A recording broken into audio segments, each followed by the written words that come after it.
বন্ধুরা, আজকে আমি রান্না করব ইঁচড় চিংড়ি।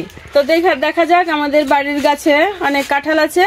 এবার দেখে নেব, দেখি কোন গাছ থেকে পেরে নেওয়া যায়। এই কাঁঠালটা অনেক বড় হয়ে যাবে, তো এটা আমি কাটবো না। তারপরে যে পাশে আছে, এপাশের গাছে আছে, এটাও কাটবো না, এটা অনেক বড় হয়ে যাবে। তো দেখা যাক, ওইদিকে আমাদের আরো গাছ আছে, ওইদিকে গিয়ে দেখি কোন। এবারে এই গাছে আমাদের অনেক কাঁঠাল আছে, তো এটা একটু ছোট আছে, আর উপরের গুলো তো হাতে পাবো না, তাই নিচে একটা আছে।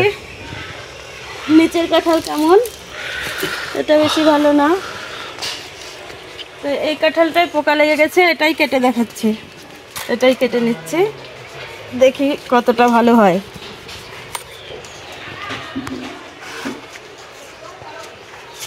তো দেখা যাক, এই কাঁঠালটা এবার আমি কাটবো।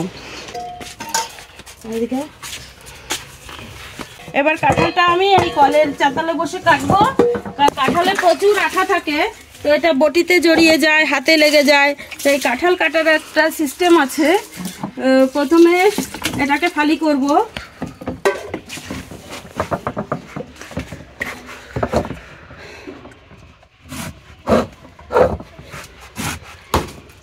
কাঁঠালটাকে ফালি করার পরে এখান থেকে আঠা বেরোবে। এই আঠাটাকে আমি জল দিয়ে ধুয়ে ফেলবো। জল দিয়ে ধুয়ে ফেললে আঠাটা বেরিয়ে যাবে, সেই বটিতেও লাগবে না, হাতেও লাগবে না। এইভাবে আরেক ফালি করব, আবার আঠাটাকে ধুয়ে ফেলবো। এভাবে কাঁঠাল কাটলে একটু হাতে আঠা লাগে না, আর বটিতেও আঠা জড়িয়ে থাকে না। এইভাবে ছালটা ছাড়িয়ে ফেলতে হবে। এবার খোসাটা আমি কেটে কেটে জলে ফেলছি, পরে এটাকে পিস পিস করব। এভাবে কাটতে হবে যেন নীল খোসাটা না থাকে। তারপর এই আঠিগুলোকে আমি ছাড়িয়ে নেব, আর এই খোসাগুলোকে আমি আবার পিস পিস করব। এখানে হালকা পোকা আছে, পোকা লাগা আছে, এটাকে আমি কেটে বাদ দিয়ে দেবো। এটাকে পরে ছাড়াতে হবে, এই বীজগুলো বার করতে হবে। এর সঙ্গে এইগুলো থাকে, এটা ছাড়িয়ে ফেলে এর থেকে বীজটা রাখতে হবে। এবার এই ইঁচড়ের ছালগুলো ছাড়ানো হয়ে গেছে। এবার আমি কলের চাতালের থেকে ওই রান্নার ওখানে নিয়ে যাই, ওখানে গিয়ে পিস পিস করবো। ওখান থেকে চলে এসেছি কলের থেকে। এবার আমি এখানে বসে এই কাটা অংশগুলোকে আমি পিস পিস করব, ছোট ছোট করে। একবারেই ধরে ধরে পিস করা যায়। এটাকে পিস পিস করার পর আমি ওটাকে ছাড়াবো। পিস পিস করা হয়ে গেছে। এবার এই বীজগুলোকে আমি ইয়েগুলো ছাড়িয়ে ছাড়িয়ে এর মধ্যে ফেলবো। বীজগুলো ছাড়াতে একটু সময় লাগবে। তারপর ওটাকে আমি জলে সিদ্ধ দেবো। জ্বালানি লাগবে, সেই জ্বালানিটা আমি নিয়ে আসছি।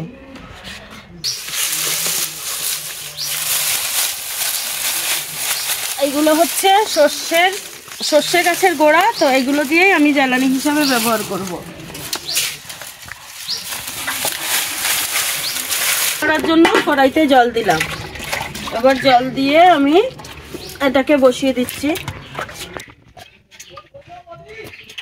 এর সঙ্গে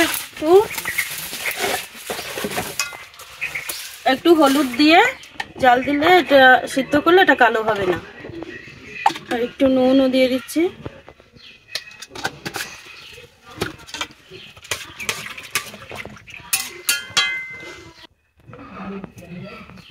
এবার আমি দুটো আলু দেব, তার জন্য আলুটাকে আমি ছাড়িয়ে নিচ্ছি। এবার এটাকে উঠিয়ে দেখি,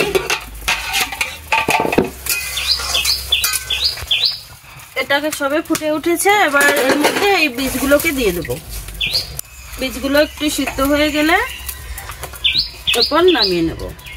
এটা সিদ্ধ হতে হতে এবার আমি মশলাগুলো করতে থাকি। কি কি মশলা দিতে হবে? একটা রসুন আর কিছুটা আদা যে কুচিয়ে রেখেছি। এবার দুটো পেঁয়াজ নেব, সেই দুটো পেঁয়াজও কুচাবো। আর এই আলুগুলোকে আমি পিস পিস করছি ছোট ছোট করে। এবার আমি আদা আর রসুনটা একসঙ্গে বেটে নিচ্ছি।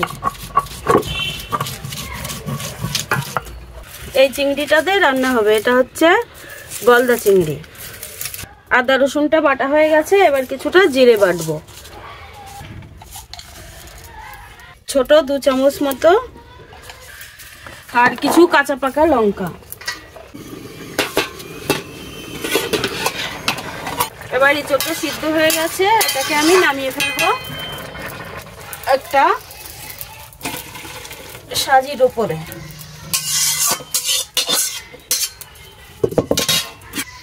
এবার কড়াইটাকে আমি ধুয়ে ফেলি, তারপর আলুটা ভাজবো। এটাতে আদা, জিরে আর আছে রসুন আর কিছুটা কাঁচা পাকা লঙ্কা এই যে বেটে রেখেছি, এটাকে কষানোর সময় দেব। তেল দিয়ে আমি আলুটাকে ভেজে তুলবো। তেলটা গরম হয়ে গেছে, এবার আমি আলুটা ছাড়ি।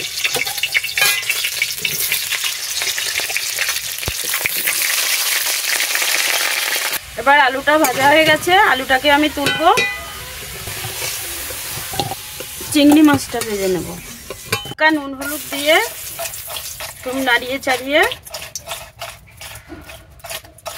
এবার আমি তেলের উপরে দিয়ে দিলাম।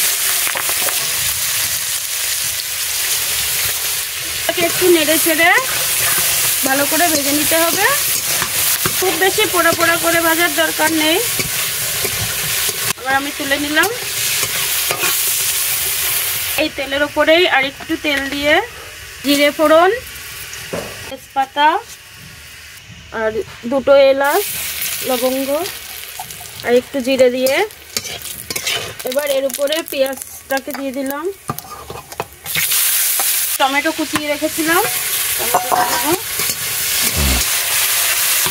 এটা হালকা ভাজা হয়ে গেছে। এবার আমি ওই বাটা মশলাগুলো এই তেলের উপরে দিয়ে দেবো।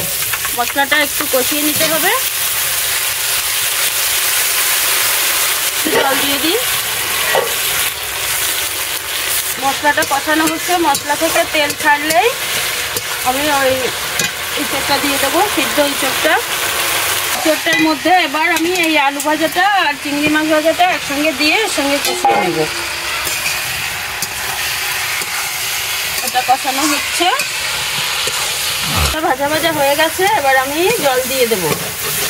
পাশের হাঁড়িতে যে জল ফুটছে, এই ফুটানো জলটা আমি দিয়ে দেবো।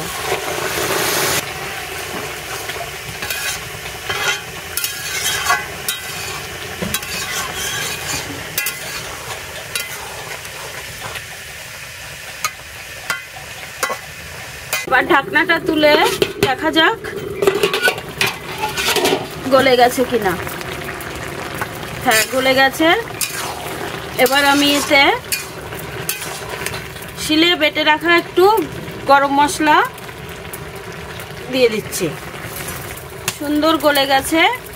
হচ্ছে গাছের কাঁঠাল পেড়ে সঙ্গে সঙ্গে যদি কেটে রান্না করা হয় তো এটা গলে যায় ভালো, খেতেও স্বাদ হয় ভালো। এবার এতে 2 ফোঁটা ঘি দিয়ে আমি নামিয়ে দেবো। ঘিটা দিলে একটু এর স্বাদটা ভালো হয়, তাই দিয়ে এবার আমি নামিয়ে দিচ্ছি।